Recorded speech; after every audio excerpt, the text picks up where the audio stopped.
마태복음 16장 말씀, 마태복음 16장 21절부터 28절 말씀입니다. 우리는 계속해서 마태복음 보면서 은혜를 나누고 있습니다. 21절부터 28절 말씀 한 절씩 나눠서 읽겠습니다. 이때로부터 예수 그리스도께서 자기가 예루살렘에 올라가 장로들과 대제사장들과 서기관들에게 많은 고난을 받고 죽임을 당하고 제3일에 살아나야 할 것을 제자들에게 비로소 나타내시니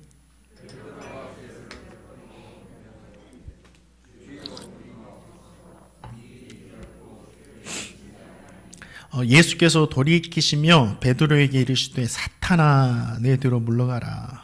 너는 나를 넘어지게 하는 자로다. 내가 하나님의 일을 생각하지 아니하고 도리어 사람의 일을 생각하는도다 하시고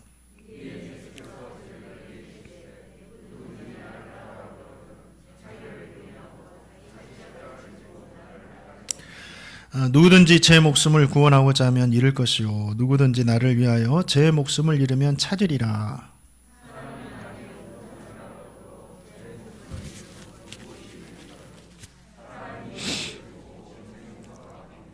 인자가 아버지의 영광으로 그 천사들과 함께 오리니 그때에 각 사람이 행한 대로 갚으리라.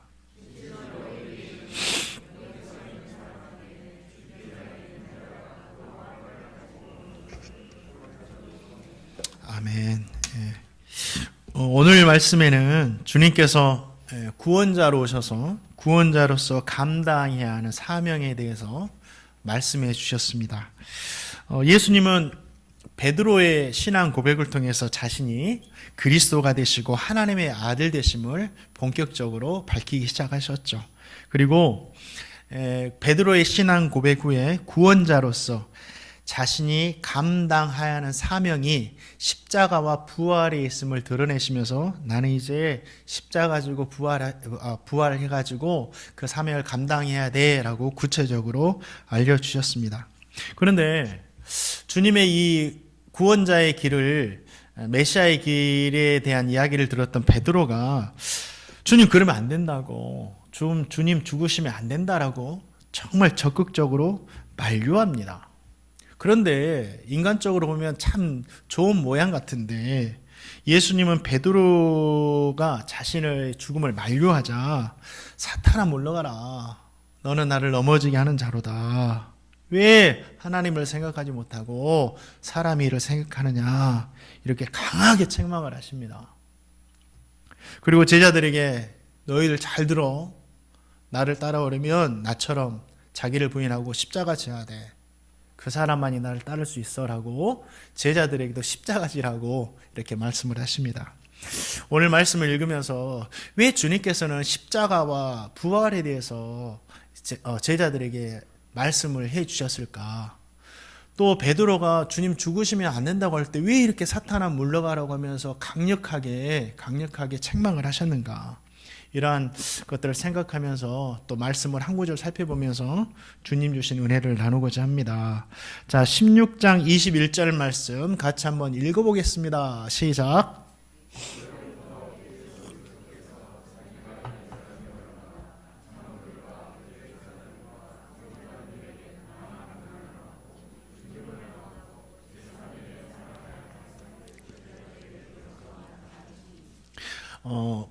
제자들에게 십자가와 부활에 대해서 말씀해 주신 이유가 뭐냐면 제자들이 구원자에 대해서 그러니까 메시아에 대해서 어떤 역할을 해야 되는지 그 일에 대해서 잘못된 생각을 가지고 있었다라는 거죠. 주님이 십자가와 부활에 대해서 말씀을 하셨는데 이 십자가와 부활은 어느 날 갑자기 생각나가지고 제자들에게 말씀하시는 것이 아니었습니다. 또 예수님이 십자가에 죽으시자 그 십자가에 어떤 의미를 부여해가지고 만들어 놓은 이야기도 절대 아닙니다. 이렇게 주장하는 사람들도 있었어요. 그런데 이 십자가와 부활은 어느 날 갑자기 주님께서 말씀하신 것이 아니라 구약 시대 때부터 철저하게 계획되고 준비되고 예언된 그 이야기였습니다. 그 십자가가 언제부터 이렇게 우리에게 성경을 통해서 말씀이 되었느냐? 그게 창세기 때부터입니다. 창세기 3장 15절 보면 십자가 이야기가 나옵니다.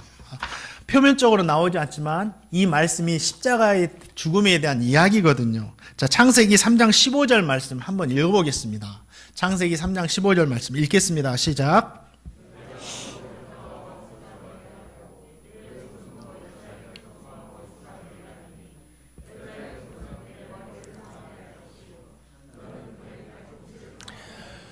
아담과 하가 범죄한 이후부터 이 십자가 예언이 언급이 됩니다.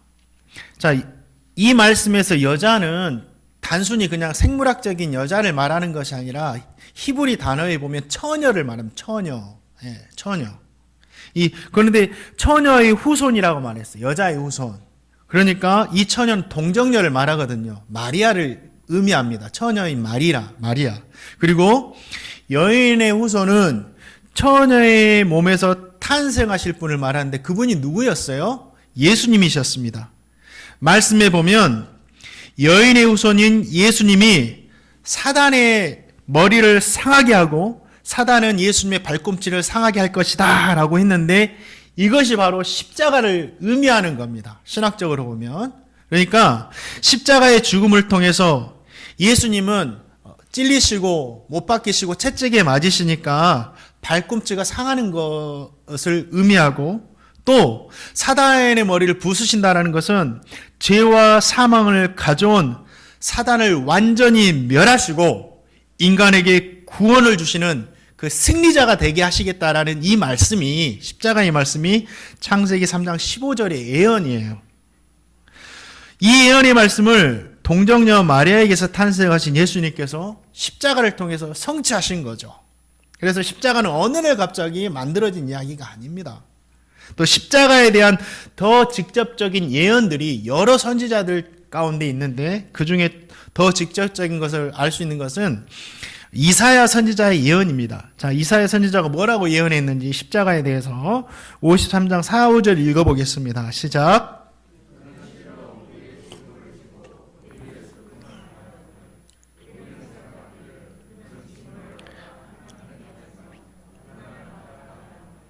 그가 찔림은 우리의 허물 때문이요 그가 상함은 우리의 죄악 때문이라. 그가 징계를 받음으로 우리는 평화를 누리고 그가 채찍에 맞으면 우리는 남을 입었도다. 십자가죠. 구원자가 나타나셔서 우리의 모든 죄악을 지시고 우리를 대신에 슬픔을 당하시고 징계를 받게 된다는 겁니다. 우리의 허물로 인해서 찔림을 당하고 우리의 죄악으로 인해서 상함을 받게 된다는 거죠. 이게 십자가 예언이에요. 주님은 창세기를 시작으로 여러 명의 선지자들에 의해서 예언된 구원자가 자신임을 밝히셨고 그 십자가와 부활을 구원자로서 이루어야 된다라고 말씀하신 겁니다. 주님은 왜 제자들에게 이러한 십자가와 부활에 대해서 말씀하셨느냐?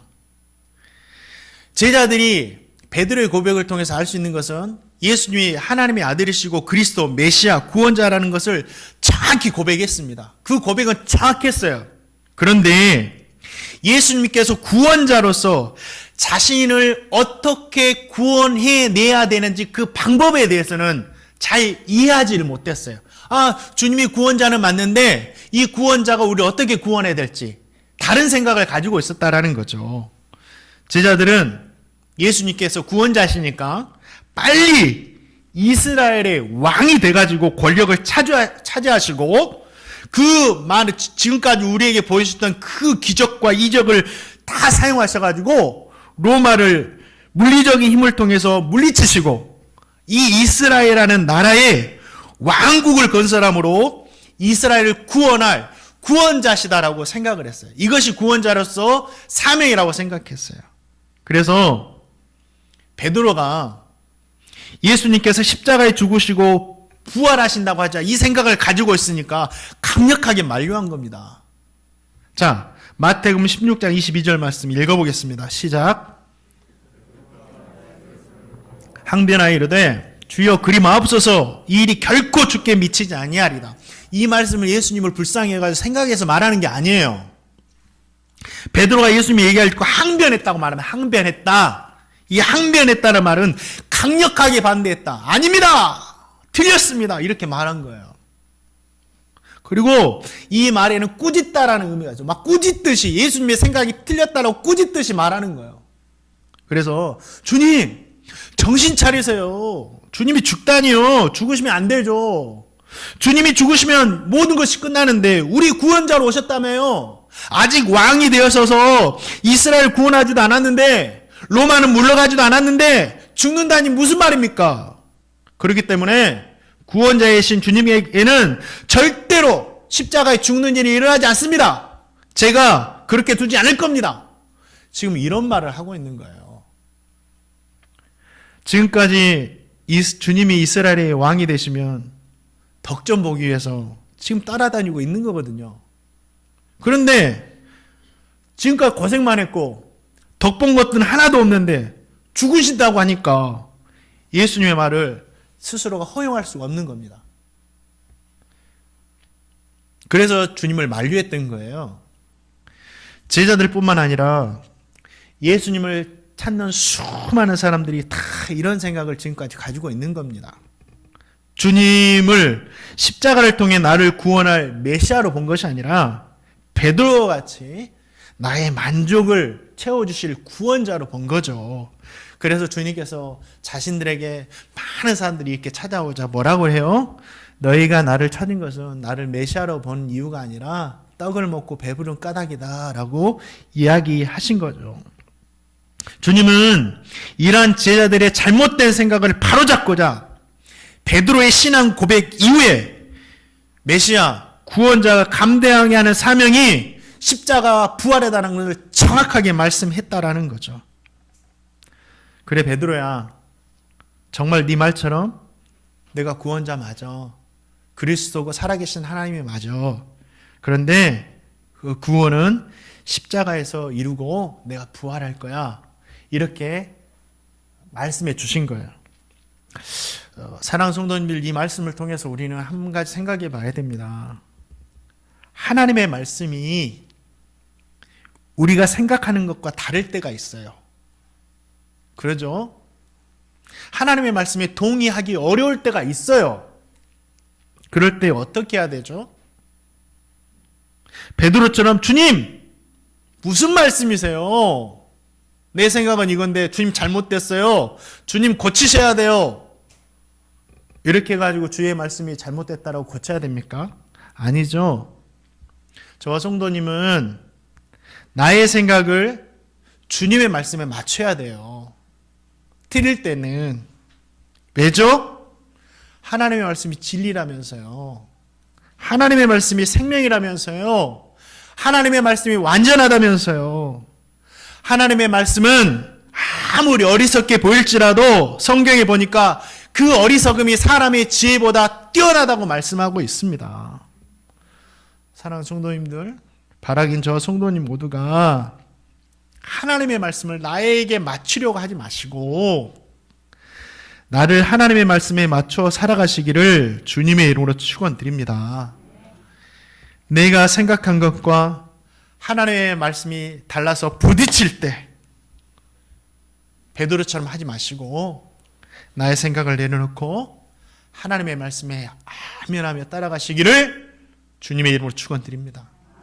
왜 이 말씀을 드리냐면 갈수록 하나님의 말씀이 변질돼 가지고 가르칩니다. 요즘에 뭐 인터넷에 봐가지고 성경 공부를 한다고 제가 몇 번 보니까 11조를 꼭 해야 되느냐, 주일에 꼭 예배를 드려야 되느냐, 막 이런 걸 가르치면서 안 해도 된다, 꼭 주일날 모이지 않아도 된다, 이런 식으로 가르치는 거예요. 그럼 지금까지 전통적으로 헌금 생활하고 주일날 예배 드렸던 모든 성도님이 잘못된 건가요? 편하죠. 안 해도 된다니까 얼마나 편해요. 내 편한 시간에 예배 드려야 되는데 얼마나 신앙생활에 편합니까? 아니죠. 사랑하는 성도님들, 내 생각과 하나님의 말씀이 부딪힐 때 어떻게 해야 될까요? 하나님의 말씀을 나에게 맞추지 마시고 하나님의 말씀에 내 자신을 맞춰가시는 저와 성도님 되시기를 주님의 이름으로 축원드립니다.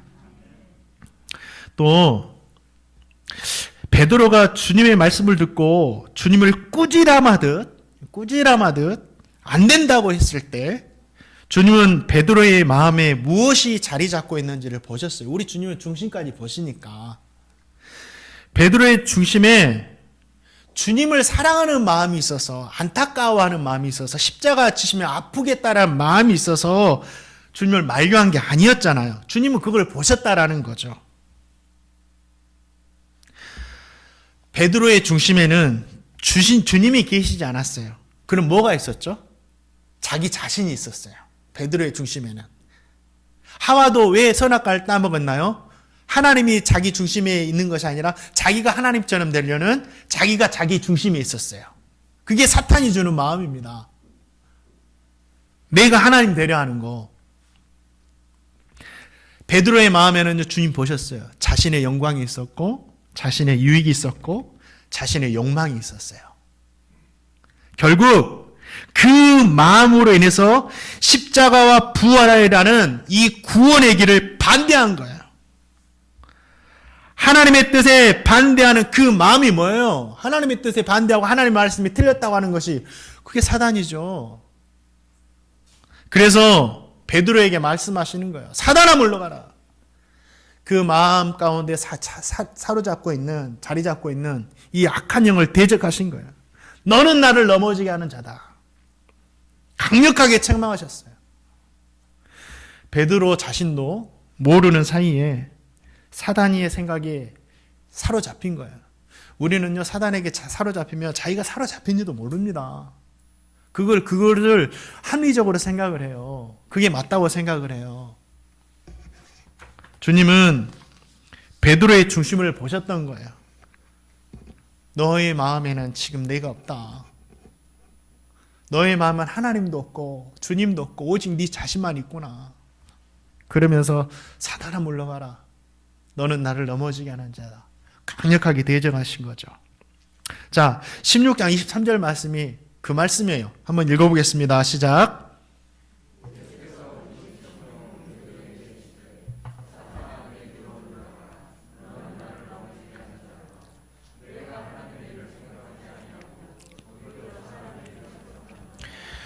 우리 주님이 왜 그렇게 사랑하는 제자 베드로를 강력하게 책망하셨냐고요.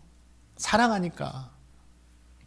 주님은 사람의 일을 먼저 생각하지 않으셨어요. 우리 주님은 항상 하나님의 일을 먼저 생각하시는 분이셨어요.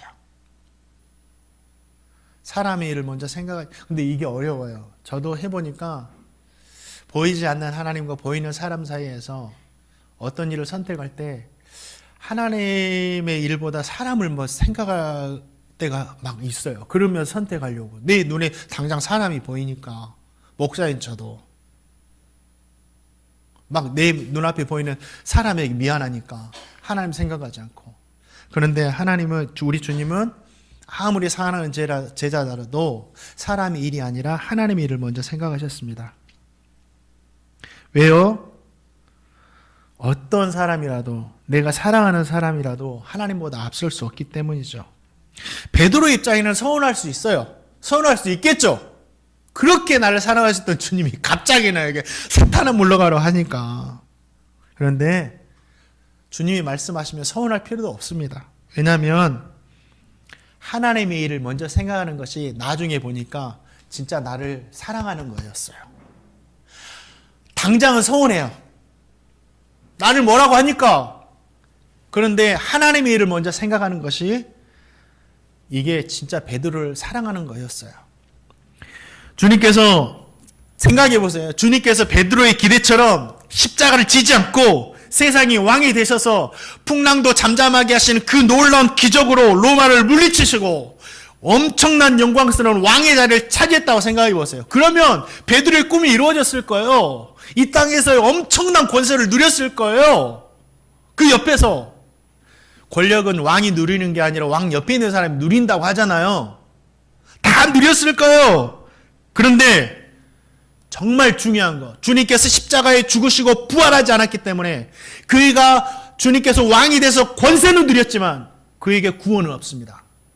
그의 영생은 없습니다. 얼마나 무서운 거예요. 이 땅의 권세를 누리고 살았는데 죽어 보니까 영생이 없어요.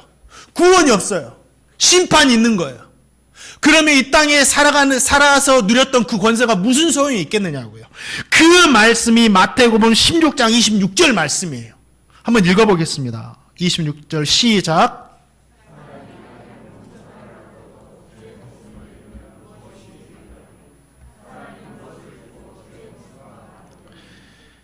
베드로는 주님께서 하나님의 일을 선택하심으로 온 천하를 얻는 권세를 누리지는 못했지만 우리 주님께서 십자가 지시고 부활하심으로 영원한 생명을 가지게 되었어요.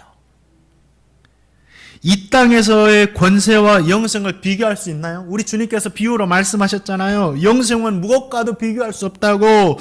좋은 진주를 구하는 장사가 좋은 진주를 만남에 좋은 진주가 구원이잖아요. 천국이잖아요. 자신의 모든 재산을 팔아서 그 진주를 샀다. 밭에 감추인 보화를 발견하자 그 일꾼이 자신의 모든 재산을 팔아서 그 구원인 보화를 샀다.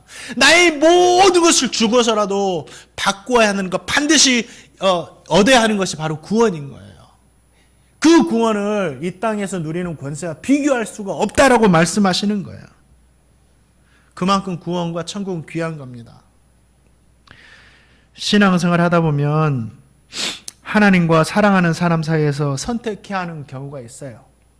하나님의 일과 사람의 일 중에 어느 순간에는 선택해야 하는 경우가 있습니다. 그때 오늘 말씀을 기억하세요.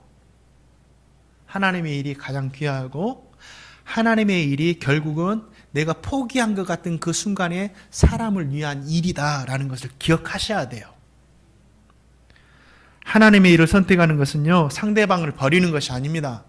오히려 상대방에게 좋은 일을 일어나게 하는 거예요. 다음 주가 우리 선교주일 주간인데 다음 주는 마태복음 말씀을 잠시 내려놓고 선교에 대한 이야기를 할 겁니다. 한국 초기 선교사님들 몇 분을 소개할 건데 제가 또 대학원에서 그 선교학을 이렇게 공부를 했거든요. 참 선교학을 배우면 한국 초기 선교를 배우면 너무 감동되는 이야기가 많고 그 이야기 읽으면 진짜 대한민국이 그 선교 위에 지금까지 세워졌다는 것을 우리는 부인할 수가 없게 돼요. 진짜 1980년 말 1900년도 초 이 기간에 우리 선교사님이 들어와 가지고요. 지금 대한민국의 모든 기반을 이 복음으로 닦아 놓으셨어요. 학교, 병원, 교회. 1890년 초에 1890년도에 조선으로 들어와서 사역했던 의료 선교사님입니다. 로제타 선교사님이 있어요. 여자 선교사님이에요. 한번 사진을 한번 볼까요? 이분이 로제타 선교사님이세요. 예쁘게 생겼죠? 예쁘게 생겼어요. 근데 이분이 나이 많아 늙으실 때까지 이 땅에서 의료 선교사 사역하십니다. 얼마나 귀한 분인지 몰라요. 이분이 조선에 여자 의사가 절실하게 필요하다는 이 선교 소식을 전해 듣고 도전을 받습니다. 그래서 그때부터 조선의 의료 선교사로 가기로 이렇게 기도를 하죠. 의과 대학을 졸업하고 뉴욕에서 병원 실습을 하고 있었어요. 그때 당시 의사는 엄청난 겁니다. 미래가 완전히 보장되고 지금도 그러지만 그때 같은 병원에서 근무하던 윌리엄 제임스 홀이라는 그런 의사가 있었는데 그 의사와 빈민가 사역을 하다가 이렇게 눈이 맞아가지고 서로 사랑하는 사이가 되고 빈민가 사역을 하면서 약혼을 합니다. 약혼이 뭐예요? 결혼을 하자 약속한 거죠. 그런데 문제가 있었어요. 남자 윌리엄은 중국 선교사로 가기로 내정되어 있었고 이 로제타는 조선으로 가야 했습니다. 그러면 결혼을 하면 포기해야 돼요. 조선 선교를.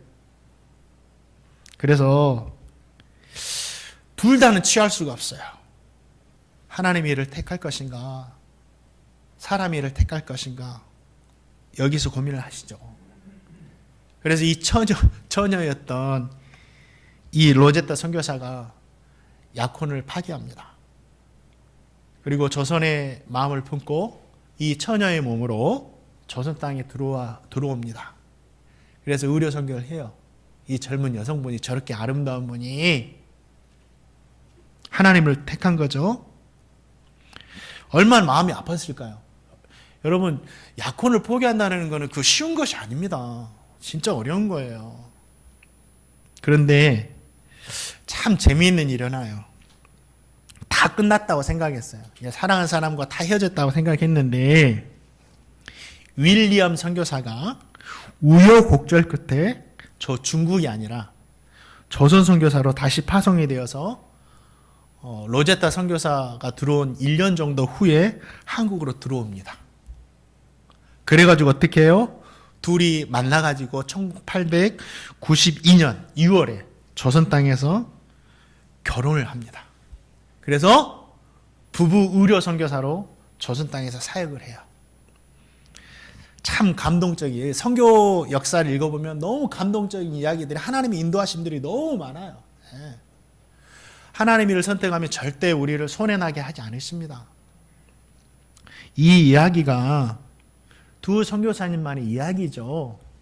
그러나 분명한 것은 사람의 일이 아니라 하나님의 일을 생각하고 선택하면 하나님은 그 결과도 사람에게 가장 좋은 결과를 가져다 준다는 것을 우리는 이 사건을 통해서도 볼 수가 있습니다.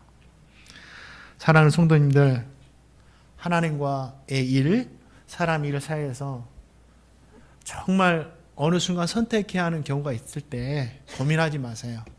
오늘 말씀을 기억하시고 우리 주님처럼 하나님의 일을 선택하시는 저와 성도님 되시기를 주님의 이름으로 축원드립니다. 마지막으로 오늘 말씀, 참 중요한 말씀이 또 한 구절 있는데요. 27절 말씀 읽어보겠습니다. 시작.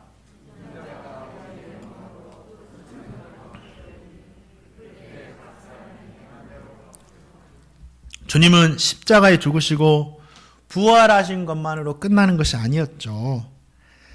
다시 이 땅에 내가 영광스럽게 오겠다라고 말씀하셨어요.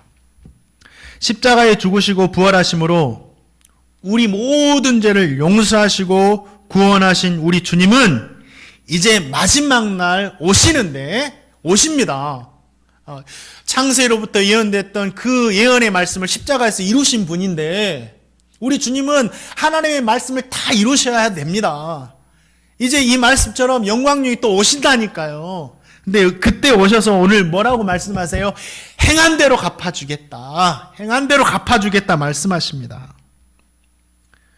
우리는 믿음을 많이 강조하죠. 그런데 주님께서 책망하실 때는 행함으로 많이 책망을 하세요. 사대교회도 네 행실이 죽었다라고 말씀하세요. 행함으로 책망을 해요. 왜 그런지 아세요? 우리에게 믿음으로 구원을 받는데 이 내 믿음이 참되다는 것을 뭘로 보여주실 거예요? 우리 입술의 말로? 아니죠. 우리의 믿음이 참되다라는 것은 우리의 행함으로 보일 수가 있는 겁니다. 우리의 믿음이 있다라는 것은요, 행한다라는 거예요. 사랑하는 성도님들, 하나님의 말씀을 진리로 믿는다면 그 말씀에 순종하며 살아가는 겁니다. 그 행함을 보시고 마지막 날 갚아주신대요. 주일 예배가 생명보다 귀하다 했으면 여러분 그걸 믿음으로 고백했다면 이 믿음이 진실되기 위해서는 어떻게 해야 돼요? 주일을 생명처럼 드리는 겁니다. 그것이 내 믿음이 정말 진짜라는 걸 보이는 거예요. 복음 전하라고 하셨으니 왜 복음이 생명이니까 한 영혼 살리니까 이 믿음을 고백했다면 이 믿음이 진짜라는 걸 어떻게 보일 수가 있어요? 내가 복음 전하는 겁니다. 자기를 부인하고 자기 십자가를 지라고 나를 따르라 말씀하셨기 때문에 우리는 십자가 지고 따르는 겁니다. 보물이 있는 곳에 내 마음이 있다라고 하시죠. 보물이 있는 곳에. 한 기업의 관심사가 어디냐 이걸 추적할 때 자금의 흐름을 보면 안다고 합니다. 그 사람의 복지, 직원들의 복지에 돈을 많이 사용하면 그 회사는 직원들 복지에 많은 것들을 관심을 가지고 있다는 걸 알 수 있는 거죠. 우리 교회도 마찬가지예요. 예. 선교하는 부분에 많이 물질이 쓰이고 있으면 우리 교회는 정말 선교하는 데 많은 관심을 가지고 있다는 걸 알 수 있는 거죠. 보물 있는 곳에 마음이 있다 하셨으니까 나의 물질이 어디에 많이 가느냐 이걸 보면 아는 거예요. 정말 우리가 주님을 사랑하고 주님께 마음이 있다면 주님이 말씀하신 것처럼 물질 생활하는 겁니다. 그것이 나의 믿음을 보이는 거예요. 우리 주님께서 마지막에 진짜 오신다고 하셨어요? 오십니다. 그러면 이 말씀을 믿는다면 하루하루 다시 오실 주님을 기다리는 거예요. 지금은 소천하셨지만 제가 아는 목사님 서재에는 이런 글씨가 있었어요. 아마 오늘이나. 하루하루를 늘 주님을, 다시 오실 주님을 기다리며 살았다라는 거죠. 사랑하는 성도님들, 제가 말씀드리는 것은 정말 보화와 같은 것들이에요. 천하보다 귀한 것들입니다. 정말 주님은 마지막 날 행한 대로 갚아주실 거예요. 갚아주실 때 많은 것을 받으실 수 있는 저와 성도님 되시기를 주님의 이름으로 축원드립니다. 그런데 문제가 있어요. 어떤 문제가 있죠? 현실의 삶에는 제가 말씀드린 이 모든 것들이 당장 우리의 삶에 아무런 효과가 없는 것처럼 느껴진다라는 거죠. 믿지 않는 자들이 더 잘 살아요. 믿지 않는 자들 얼마나 잘 사는지 몰라요. 주일 예배 드리지 않아도 아무런 일 일어나지 않아요. 믿어도요, 우리가 믿음의 생활하지만 믿는 자들도 병들고 고통과 어려움 속에 살아가고 있습니다. 그래서 어떤 현상이 일어나냐면 당장 아무렇지 않으니까 제가 말씀드린 것이 이것이 귀하다는 걸 알면서도 에서처럼 장작본이 귀하다는 걸 알면서도 그거를 귀하다고만 고백했지 진짜로는 귀하게 여기지 않고 팥죽 한 그릇에 팔아버리잖아요. 우리가 이렇게 살 때가 많다라는 거죠. 이걸 귀하다고 고백하는데 입술로만 고백하니까 에서처럼 팥죽 한 그릇에 이 모든 것을 팔아버리고 살아가는 성도들이 얼마나 많은지 몰라요. 저는 우리 행복누리교회 성도님들은 이런 성도님 되지 않기를 주님의 이름으로 축원드립니다. 기억하세요. 오늘과 내일이 우리 주님께서 오셔서 정산한 날이 되진 않을 거예요. 그러나 우리 주님은 반드시 영광 중에 오실 것이고 지금까지 우리가 믿음으로 살았던 행함으로 살았던 모든 것들을 오늘 말씀처럼 정산하는 날이 갚아주신 날이 있을 줄 믿습니다. 그때 받는 것이 진짜입니다. 사랑하는 성도님들, 영광 중에 오시는 주님께서 행한 대로 갚으신다는 그 말씀을 귀담아 들으시기 바랍니다. 그래서 믿음을 입술로만 고백하지 마시고 행함으로 우리의 믿음을 나타내며 살아가시기를 주님의 이름으로 축원드립니다. 말씀을 맺을게요. 나의 생각으로 주님을 이해하고 바라보지 마시고 주님의 말씀으로 주님을 바라보시고 이해하시기를 축원합니다. 주님처럼 사람의 일과 하나님의 일 사이에서 하나님의 일을 먼저 생각하며 살아가시기 바랍니다. 끝으로 주님께서 마지막 날 분명히 오실 겁니다. 진짜 오십니다. 우리 주님. 저는 그날을 기다리고 당장 내일이라도 오늘 저녁이라 아니 오늘 밤이라도 오셨으면 좋겠어요. 정말 만나고 싶어요. 오실 거예요. 제 삶이 자신이 있어서 그런 게 아니라 너무 주님 보고 싶어요. 주님은 지금도 저를 바라보고 계시고 그날에 오셔서 행한 대로 갚아주십니다. 행한 대로 갚으실 주님을 정말 사모함으로 기다리시며 살아가시는 저와 성도님 되시기를 주님의 이름으로 축원드립니다. 우리 사랑하는 나의 아버지 함께 찬양하고 기도드리겠습니다.